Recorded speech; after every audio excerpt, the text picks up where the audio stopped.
We are so happy to be back on our stage.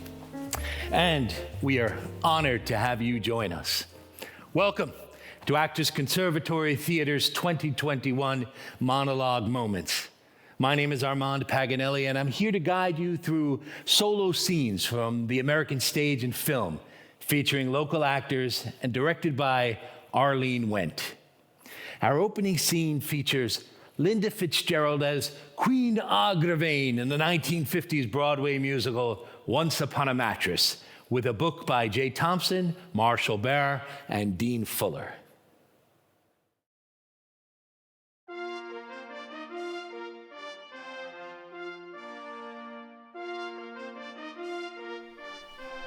Sextimus! Sextimus! If I've told you once, I've told you 100,000 times. I will not have you running around the halls, chasing after all the ladies of the court, and playing those foolish games. It just isn't dignified. Sextimus, we are the rulers of the kingdom, and if we can't set a proper example, I'd like to know who can.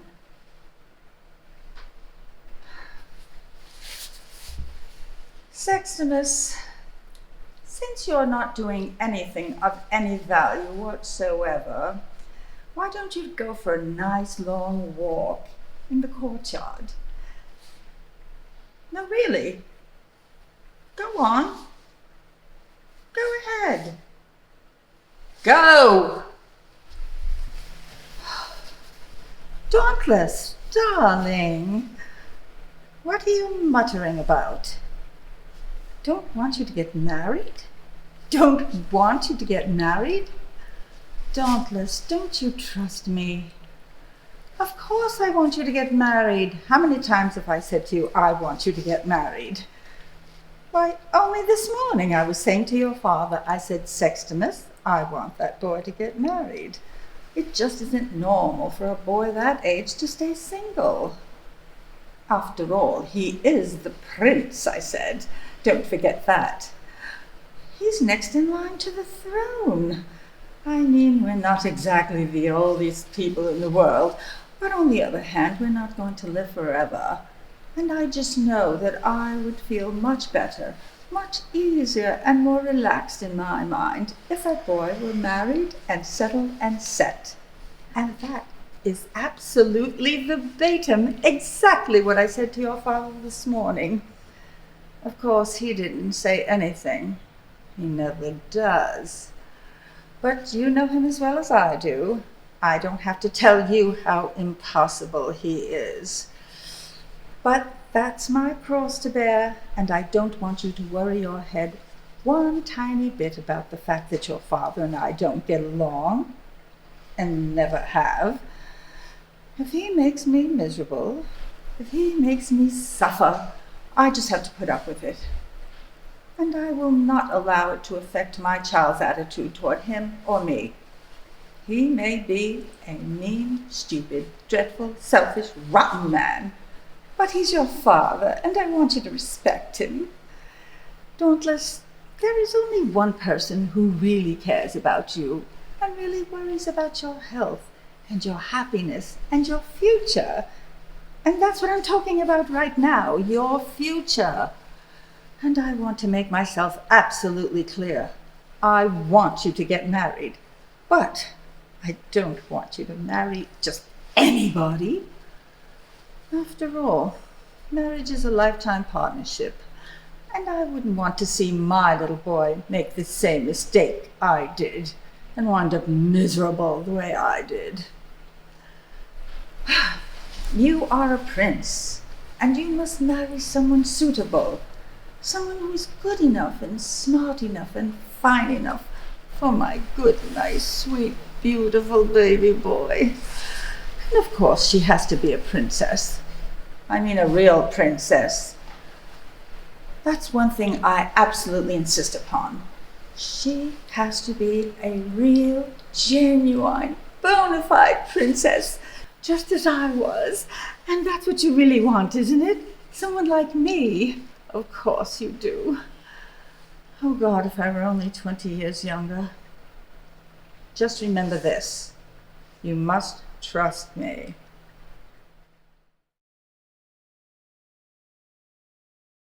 We travel now with Miguel Acevedo to D.M. Larson's Hoka Poka, a fairy tale mystery from the land of Oz. No yoke.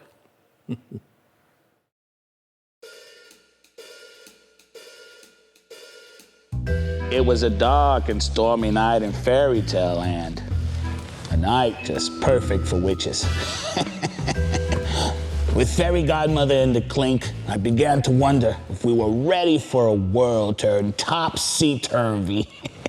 Sweet witches, friendly wolves, wise wizards, and princesses with pig noses. It's a world gone mad, but somehow things were looking sunny side up. And we may have found our happily ever after in fairy tale land. I was about to call it a day because I had this over-easy feeling come over me when she walked in. She had the figure of a fortress, the countenance of a cobra. She was the goddaughter, the witchiest woman west of Walla Walla. I began to wonder if this was some kind of yoke. I mean, I had already cracked the case of the sleeping prince. Fairy Godmother was left with egg on her face. And the sleeping spell was just the Easter coloring on a much more rotten egg. She had big eggs to fry, and the corruption nearly broke fairy tale land apart. Thankfully, I was there to put it back together. I could continue walking on eggshells like everyone else around her, or I could put all my eggs in one basket and tell her straight. I knew she was no good, and I told her so. I told her she was like one of them riddles that scramble your brain. Like, who came first, the chicken or the egg? I told her to beat it, unless she wanted to have a talk with all the king's horses and all the king's men. But she began to cry, and I was speechless. I had never seen that Kool-Aid crack before. Hey, I've got feelings. I'm a little soft-boiled around the dames, and this dame needed help, and help is what I do. Gosh, I'm Humpty Dumpty, private egg, hard-boiled detective.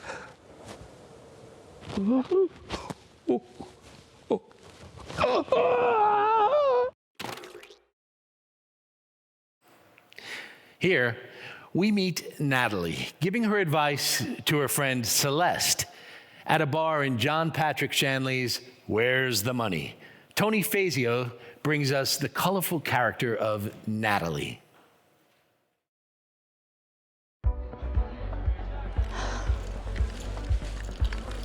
Are you sure? All right, I'll lay it out for you. You're a whore. Oh, don't please. It's hard enough without playing surprise. Don't tell me you haven't thought about the fact that you're a whore. A stupid whore. I'll break it down for you. Let's do the count. You're 31, and it goes down from there. You're like a quart of milk reaching its expiration date. Ever try to sell a pumpkin the day after Halloween? That's what you're facing. Is it just? Who cares? Pick a fight with God. See where that will get you. It's the price of being a woman. Next. You gotta face facts. You got a birth defect. You got a limp. How many parts are there in plays for limping girls? Laura in the Glass Menagerie.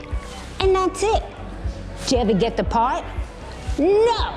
So it's time for you to stop office tempting and doing Romeo's girlfriend in acting class and get a bona fide fucking job. It's 2 + 2. You gotta drop the lollipop and pick up the car keys. Next issue. This may sound tough, but I'm gonna tell you anyway. Kenny's your best bet. Yeah, he's a loser. But what are you at this point? You see, the story of your life, it's like a bad magazine. Boring stories and lousy pictures. Which brings me to your mysterious cheeseball stud who smacks you around because he's afraid of his wife. Do I even have to talk about this rodent, this lion married scumbug who slips you a Saturday night special? For what? Valentine's Day? You can't see what this guy pegged the minute he smelled your thrift shop essential oil you use for perfume? You're a pushover. You're going down in flames, and unless you get it together, they're gonna pass you around like chicken wings.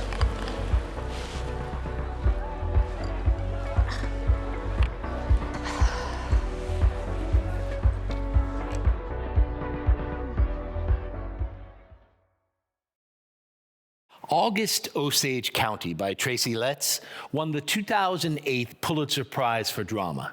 Here, Barbara Salant, as Violet, queries the family after the father's death.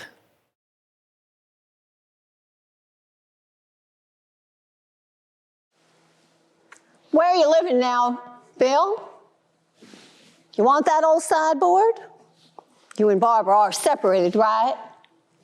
Or are you divorced already? You thought you could slip that one by me, right? No way. Nobody slips anything by me. I know what's what. Your father thought he was slipping one by me. No way. Sorry you two are having problems. Maybe you can work it out. Bev and I separated a couple of times. Of course, we never called it that back then. The truth is, sweetheart, you can't compete with a younger woman. There is no way to compete. It's just one of those unfair things in life. Is there a younger woman involved? Well, gotcha there, babe. I never said women grow more attractive as they get older. I said they get ugly. And it's not just a matter of opinion, Karen, dear. Why, you've just started to prove it yourself. I'm just truth-telling, that's all. Some people get antagonized by the truth. Oh, you think I'm attacking my family? You ever been attacked in your sweet, spoiled life? Tell her about attacks, Maddie Faye. Tell her what an attack looks like. Ooh, stop. Stop telling me to settle down, goddammit. I am not a goddamn invalid and I do not need to be abided. Do I? Or am I already passed over?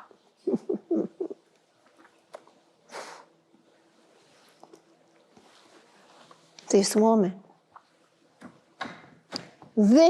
came to my rescue when one of my many dear mother's many gentlemen friends was attacking me with a claw hammer. This woman has dents in her skull from hammer blows. You think you've been attacked. What do you know about life on these plains? What do you know about hard times? You don't know. You do not know. None of you know. Except for this woman. And that man we buried today.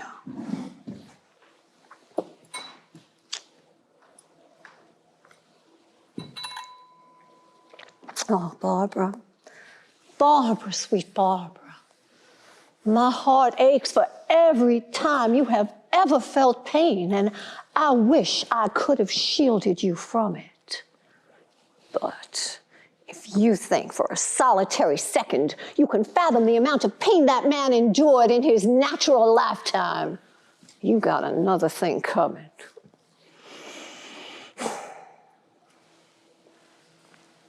You know where your father lived from about age 4 till about 10? Do you? How about you? In a Pontiac sedan with his mother and his father in a fucking car. Now, what else do you have to say about your rotten childhood? That's the crux of this biscuit. We lived too hard. And then we rose too high. We sacrificed everything and we did it all for you. Your father and I were the first in our families to finish high school, and he wound up an award-winning poet. You girls, given a college education, taken for granted, no doubt. And where'd you wind up? Who are you? What do you do? Jesus. Worked as hard as us, you'd all be president. You never had any real problems, so you have to go make up problems for yourself. Well, I'm just truth-telling, that's all. It's a damn fine day to tell the truth.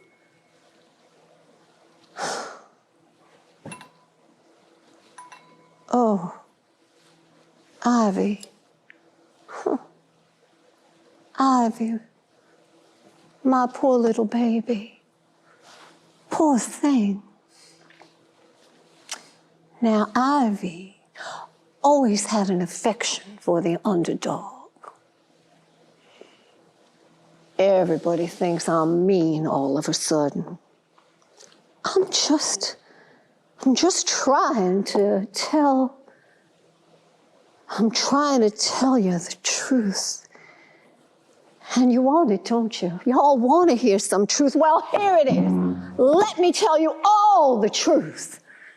Ready? Here it comes. I am a drug addict. I am addicted to drugs, pills, especially downers. See these little blue babies? These are my best fucking friends, and they never let me down. Try to take them away from me, and I will eat you alive. I will eat you alive, girl.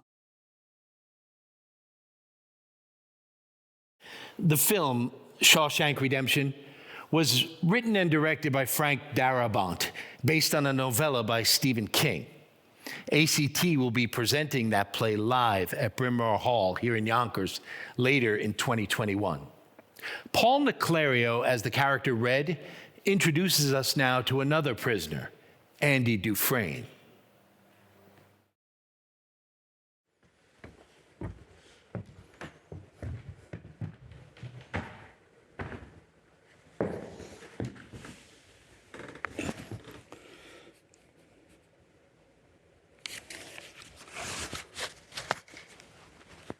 My name is Red, and I'm an inmate in the Shawshank Penitentiary, the Shank. I've been in here most of my adult life. The Shank is overcrowded, antiquated, and rat-infested.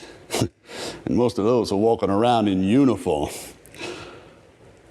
Violence and corruption are rife in every nook and cranny, and it's what makes the rotten heart of this place beat. Yeah. I'm the guy in the Shank who can get things. Tailor-made cigarettes, bag of reefer, alcohol, cotton underwear. I can get you damn near anything within reason. Anyway, I'm not here to tell you about me. I'm here to tell you about a guy named Andy Dufresne.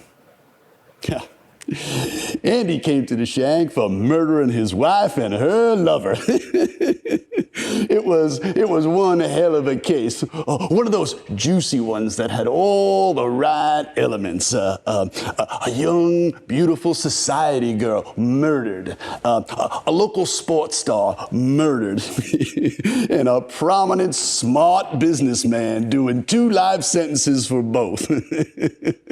Ooh, yeah. We all knew about Andy Dufresne long before he came to the shank.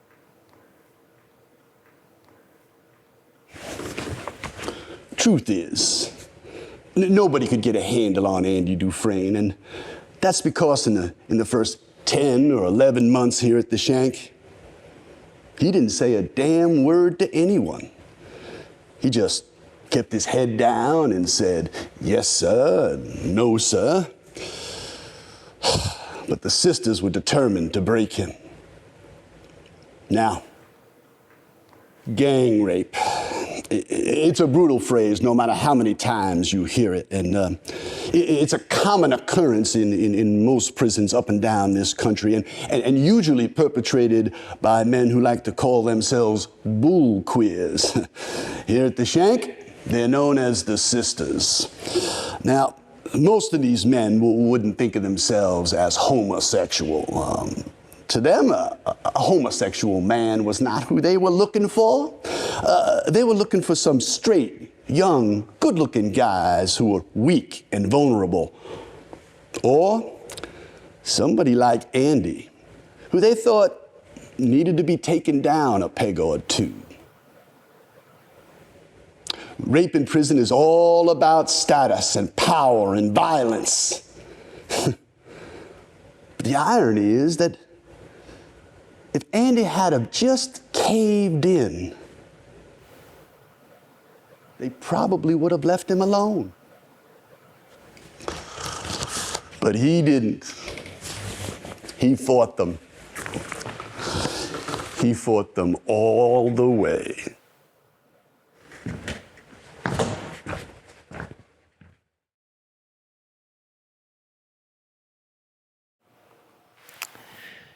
Here we find Steve Taylor as a dad struggling with technology as he sends an email to his grown daughters, Karen and Francine, in the play For Better by Eric Coble.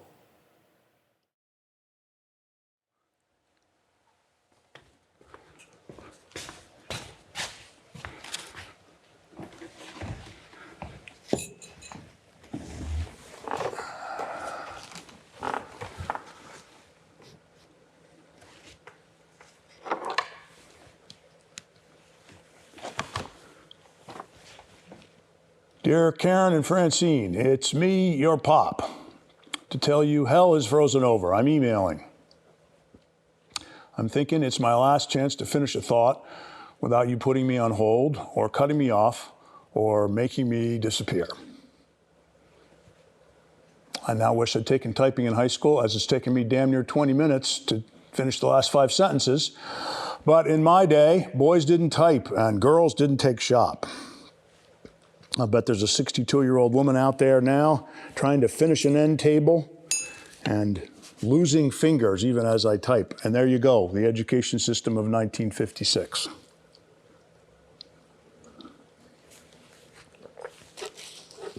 I went to Ruth and Bond Elementary School. It's not there anymore. There's a parking lot. But when I was there, I hung out with Benton Shane and Sean Breckenridge and Mel Tolbert and a few dozen other kids, among whom was a girl. She wore a pixie haircut and she had blue dresses, and she knocked Sean Breckenridge's tooth out on the teeter-totter one time. And that's really all I remember about her. She was one of the faces I saw Monday through Friday, week after week, month after month for 12 years, just like everyone else I started school with. We knew each other inside and out.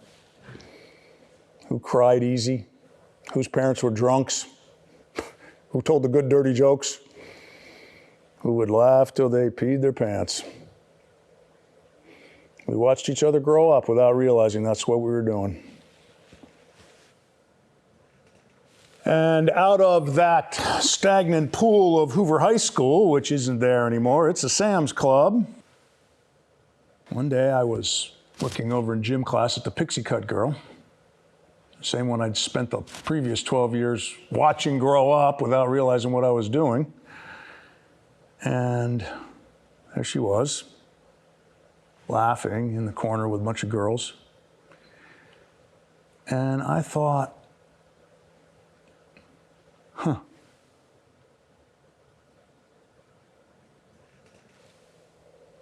that was it. No stars, no music, no angels. She didn't even look at me. I just thought,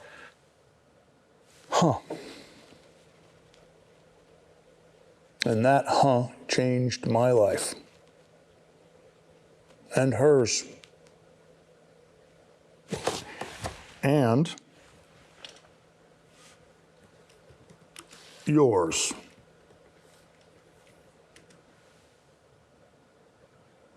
It didn't even lead to love. It led to a few smiles and an awkward conversation about the availability of ketchup at the concession stand.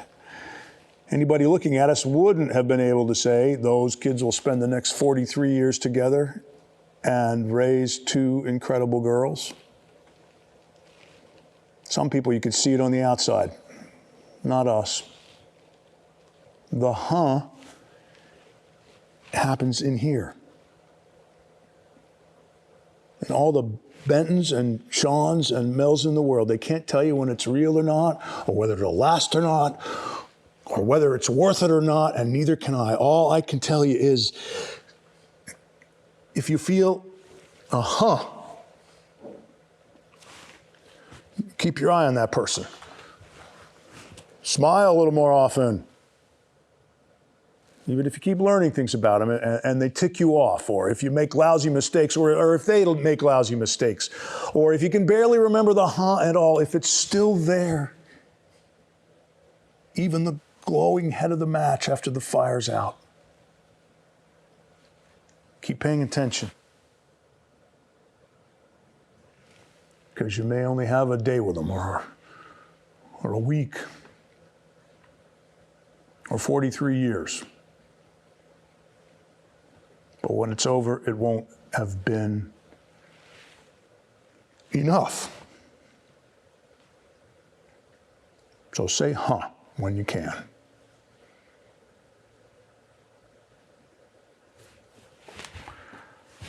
I'm going to send this now, I think.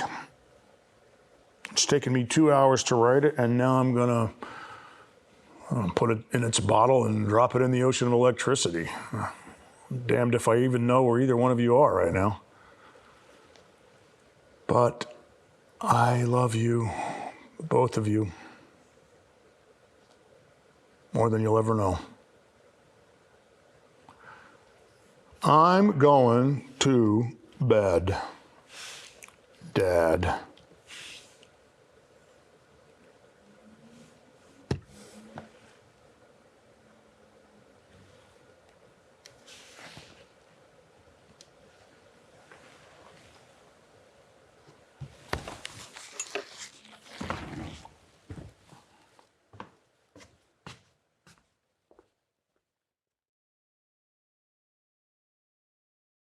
In the play Broadway Bound by Neil Simon, Kate confronts her cheating husband. Our actress, Tony Fazio, is Kate.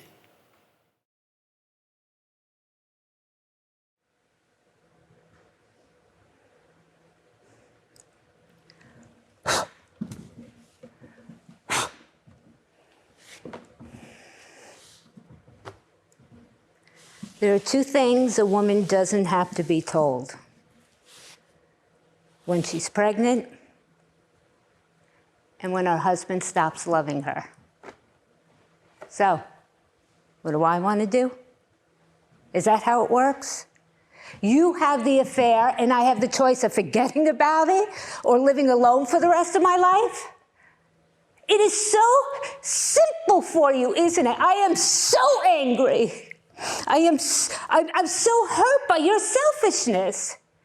You break what was good between us and leave me to pick up the pieces, and still you continue to lie to me.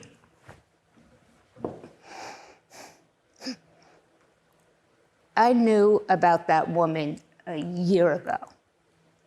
Got a phone call from a friend. I won't even tell you who. What's going on with you and Jack? She asks me. Are you two still together? Who's this woman he keeps having lunch with every day? She asks me. So I said, did you see them together? She said, no, but I heard. So I said, don't believe what you hear, believe what you see. And then I hung up on her. Did I do good, Jack? Did I defend my husband like a good wife? A year I lived with that, hoping to God it wasn't true. And if it was, praying it would go away. And God was good to me. No more phone calls, no more stories about Jack and his lunch partner.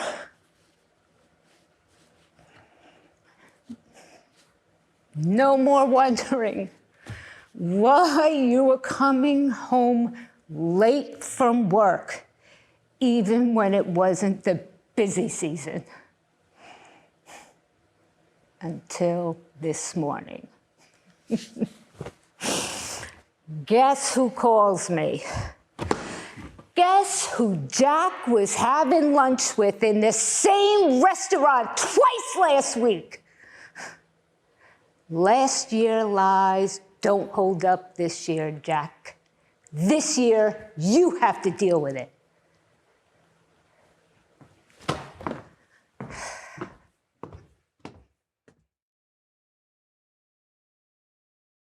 The next monologue is from the play and subsequent film Mass Appeal, written by Bill C. Harris, in which an idealistic young seminarian is explaining why he wanted to become a priest.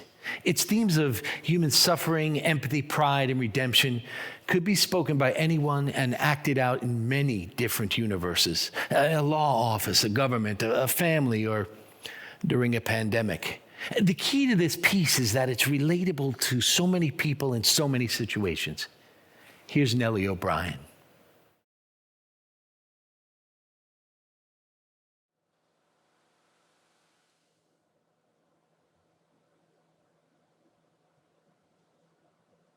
I had a tank of tropical fish,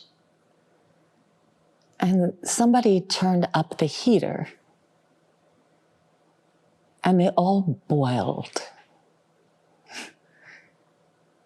I got up on a Friday morning, and I went to feed them, and there they were. All of my beautiful fish floating on the top. Most of them split in two. Some with their eyes hanging out. It looked like violence. But it had been such a quiet night. And I remember thinking that I wished I had the kinds of ears that could hear fish screams. Because it looked like they had suffered. And I wanted so badly to save them. And then that Sunday in church, I heard that Christ told his apostles to be fishers of men. And from then on, I started to look at all of the people in the church as fish. I was young, so I saw them all as beautiful tropical fish. And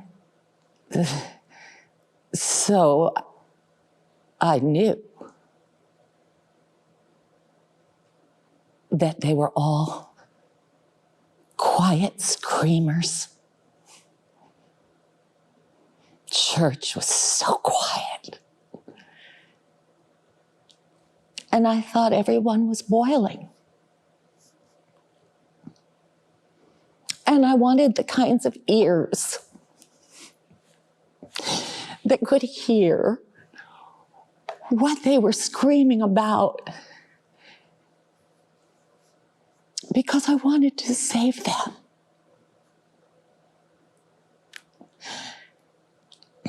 And a few years later, all the people in the church lost that stained glass look of tropical fish, and they became catfish to me.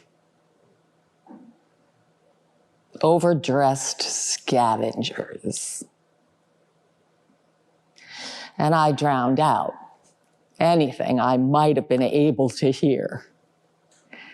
I made my world, my tank, so hot that I almost split.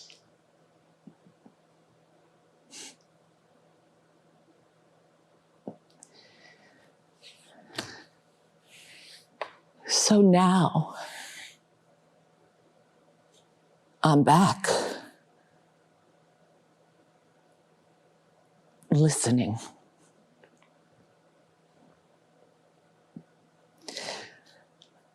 Listening for the screams of angels.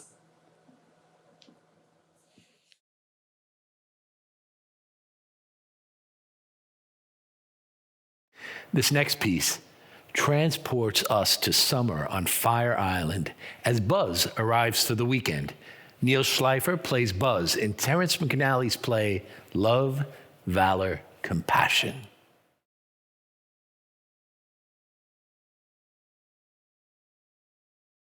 I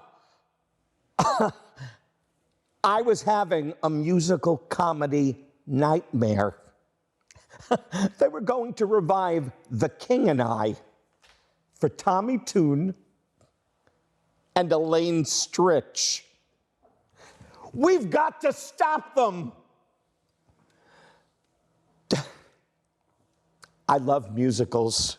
As a matter of fact, I was conceived after a performance of Wildcat, starring Lucille Ball. So you could say I don't just love Lucy, I owe my very existence to her. Now, for those of you who don't know, but who care, Wildcat was a musical by Cy Coleman and Caroline Lee with a book by N. Richard Nash. It opened on December 16th, 1960 at the Alvin Theater and ran 172 performances. One of its most memorable songs was, "Hey, Look Me Over." Now, for those of you who already knew that and didn't care, I'm sorry.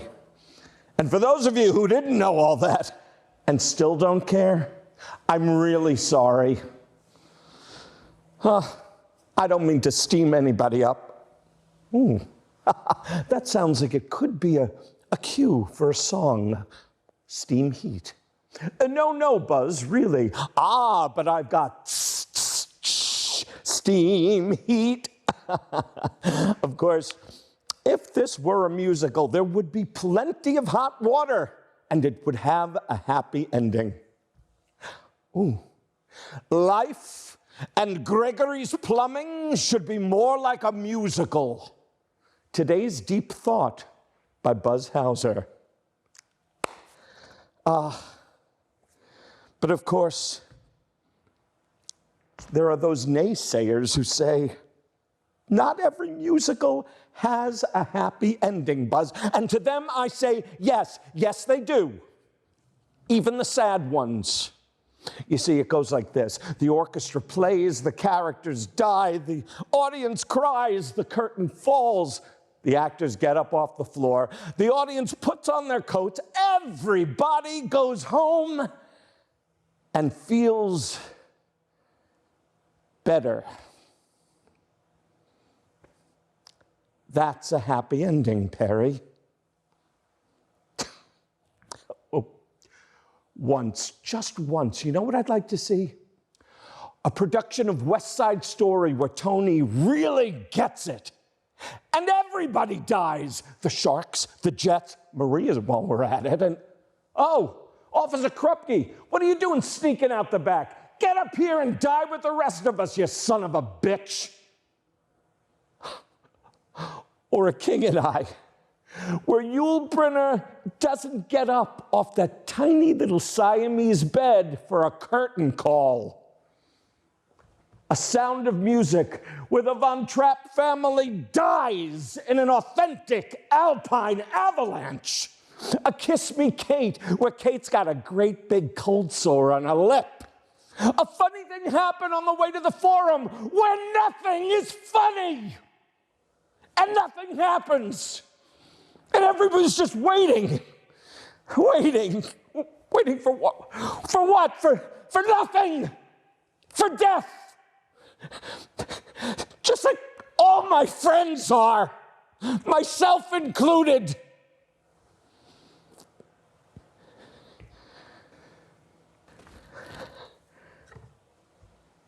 That's a musical they don't write anymore, Perry. So in the meantime, gangway world, get off of my runway. Malice, a play by Aaron Sorkin, Jonas McCord, and Scott Rank, gives us a monologue from Jed, a renowned surgeon, played by Miguel Acevedo.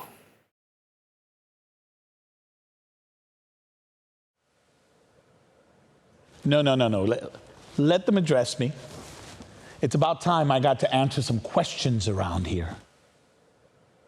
Stop typing.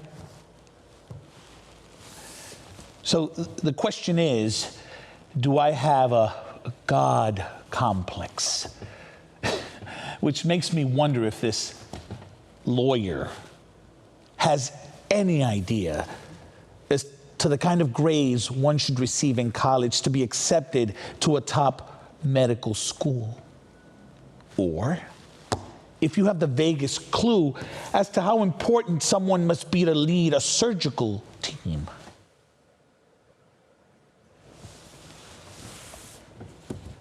I have an MD from Harvard.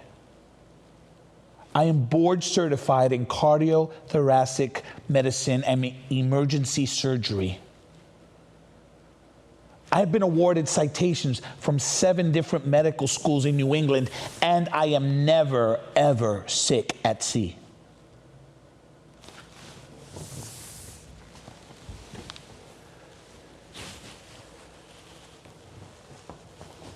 So I ask you, when someone steps into that chapel and prays to God that their wife doesn't miscarry, or that their daughter doesn't bleed to death, or that their mother doesn't suffer acute neural trauma from post-operative shock, who do you think they're praying to? So, why don't you go ahead with your Bible, Dennis, and go to church. And with some luck, you may win the annual raffle. As for me, I was in operating room number 2 on November 17, and I don't like being second guessed. So, the question is, do I have a God complex? Let me tell you something. I am God. And this sideshow is over.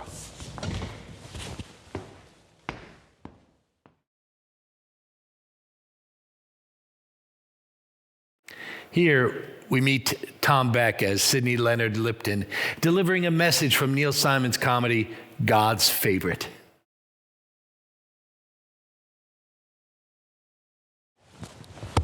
Oh,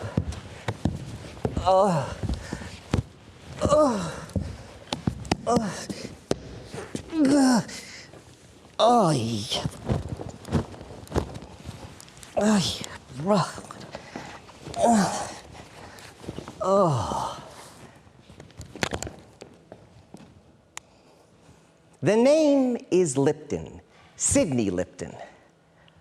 Oh, this is gorgeous. This is what I call a gorgeous room. This is one of your better show places. You know what this reminds me of? The Great Gatsby. Oh, wasn't that gorgeous to look at? Lousy picture, but beautiful sets. Oh, I'm here on business, very important business. But my business is not the kind of business you think, and I'm not like everyone else. Well, what do you think I am, a burglar? No. An antique dealer? No. But who am I? What am I? Why am I here? That's the mystery, isn't it? God, I love a good mystery. Oh, I know a lot, and I know nothing.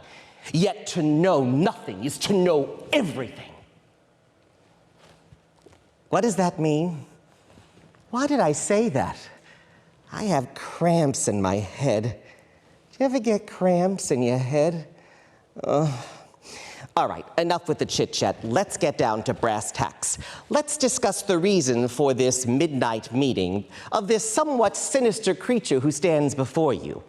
What business do we, total strangers until not moments ago, have unto each other? You have no imagination. I'm trying to jazz this up. I have a wonderful sense of the theatrical, and you keep pulling my curtain down. Think, Joe, think, conceive it. Who am I trying to tell you that I am? Who? God? God? Would God wear a filthy J.C. Penney raincoat and leaky hush puppies in the winter? Would God wear glasses? I mean, if anyone's gonna have good eyes, it's God. He's the one that gave them out, right? I'm sorry to disappoint you, Joe, but I am not God. I'm a friend of God's. My capacity is such that I perform services for him. I deliver messages. Now, I'm not some lousy kid from Western Union. I work for God. Oh, don't start in with the disbelief, Joe. I have a migraine starting in my hair. Oh, Joe, I can't deliver the message until you accept that I am his, capital H, messenger. What do I need to prove it to you, wings? I should have flapped in here like a Purdue chicken. Then you would have believed me. All right, all right. I'll tell you what I know. Take it or leave it. God and Satan were sitting around having one of their philosophical debates. This was a week ago last Tuesday. And Satan's sitting there in the pink suit, gorgeous tan, little mole on the cheek. And Satan says there isn't one person on the face of the earth in the entire universe who wouldn't renounce God once Satan turns up the heat. I mean, can you imagine two grown deities having a conversation like this? Anyway, they make a bet, and the bet is that Satan will make your life so miserable that you'll renounce God. But God says, no, one man will never renounce, and that man is, dun, dun, dun, dun, dun, Joe Benjamin. Thrills? So that's it. That's the message. Message delivered. No tip necessary. It's been taken care of. So, good night, good luck, and God bless you. But I doubt it. Now, Tommy Lloyd portrays juror number 10 in the classic Reginald Rose mystery, 12 Angry Men.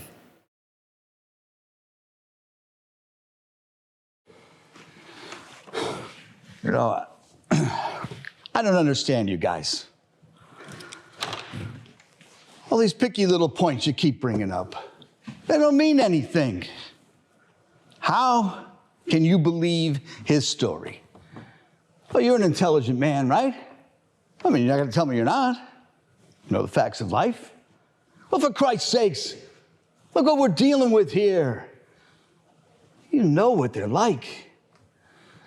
Oh, this guy over here, I don't know what the hell his problem is. All this talk about psychiatrists. Maybe you ought to go see one, huh? All right, let's talk facts here. These people are born to lie, and no intelligent man is going to tell me otherwise. And they don't know what the truth is. I mean, just look at them. They look different. They think different. They are different. They act different. Well, for example, they don't even need a big excuse to kill someone. No, that's true. That's true, and everyone knows it. They go out, they get drunk on wine or something cheap like that. Oh, they're big drinkers. Oh, smart guy. Now, what's that mean, for Christ's sakes? Slamming the door. So they go out and they get drunk, and the next thing you know, bang, someone's laying dead there in the gutter. Now, no one's blaming them for it. It's just the way they are by nature. You know what I mean? They're violent. Human life doesn't mean the same thing to them that it means to us. Hey, where are you going? I hope you clean your ears out while you're in there. You might hear something. So look, listen to me now. These people, they're boozing it up and they're fighting all the time. And if someone gets killed, so someone gets killed. It doesn't mean anything. Oh, they breed like animals. Their fathers, mothers, don't mean anything. Now, sure, there's a few good things about them. I mean, look, I'm the first to say that. And I've even known a few that were okay, but that's the exception. Sick? Well, you old son of a bitch. Who the hell are you to say that to me? No, who is he to talk to me like that? Sick. Look at him. He can hardly even stand up. Look, I'm speaking my piece here now, and you're going to listen. Now, I will like hell quiet down. Now, there's not one of them. There's not one of them that's any good. Do you hear me? There's not one. You, over there by the window. You think you're so goddamn smart. These people are multiplying.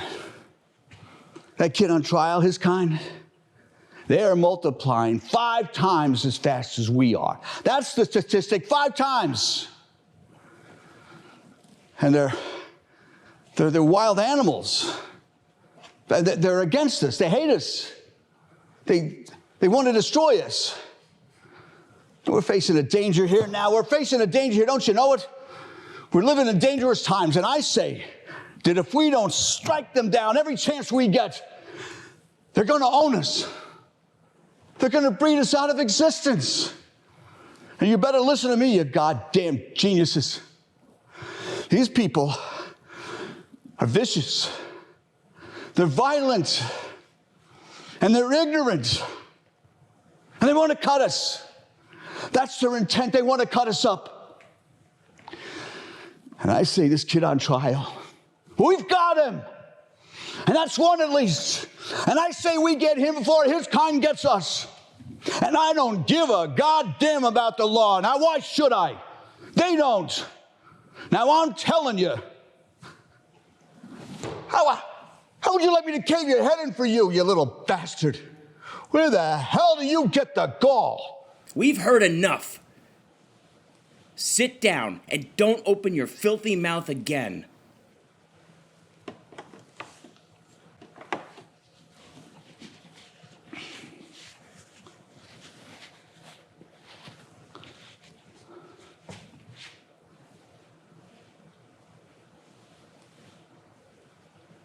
Look, I'm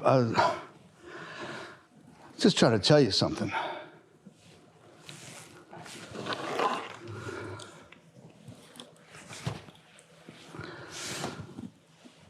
I was just trying to tell you something.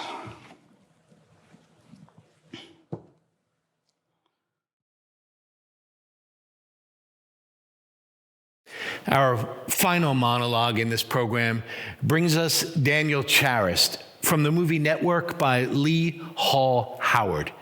Though it was filmed in 1976, its message resonates now more than ever.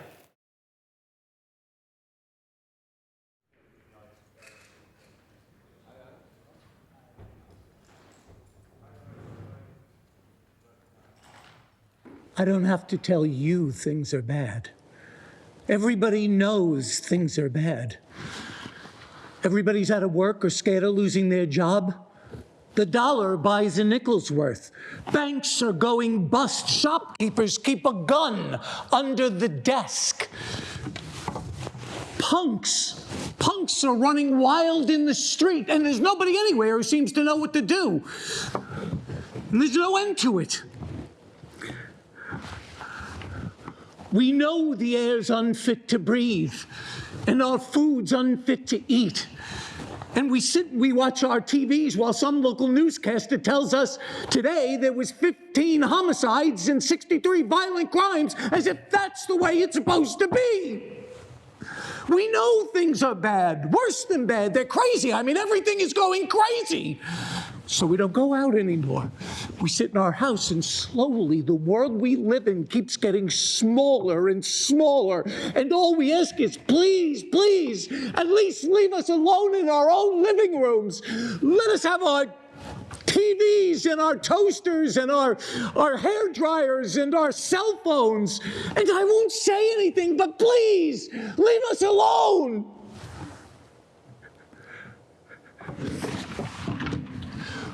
I'm not going to leave you alone. I want you to get mad. I don't want you to protest. I don't want you to riot. I don't want you to write your congressman because I wouldn't know what to tell you to write.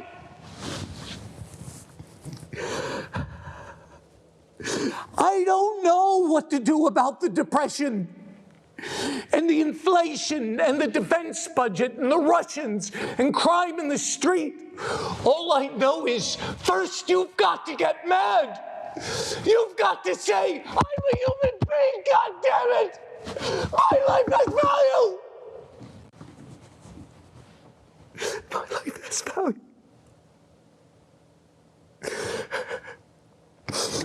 So, I want you to get up right now. I want you to get out of your chairs and go to the window right now. I want you to go to the window, open it, stick your head out and yell. I want you to yell, I'm mad as hell and I'm not going to take this anymore.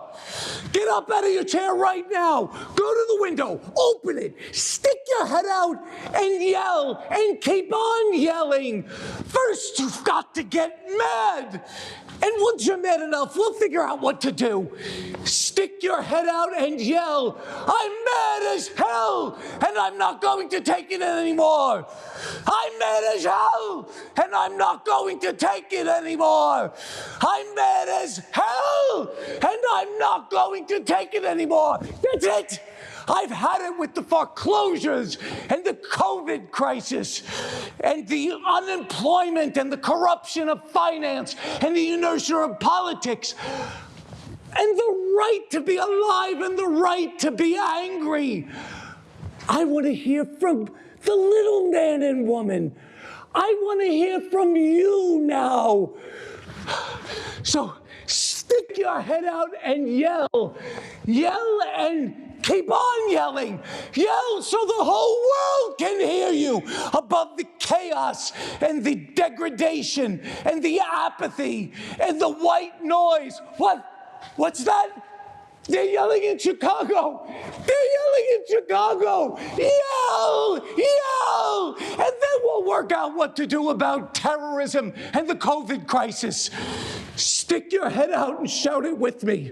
I'm mad as hell, and I'm not going to take it anymore. I'm mad as hell, and I'm not going to take this anymore. I'm mad as hell, and I'm not going to take it anymore.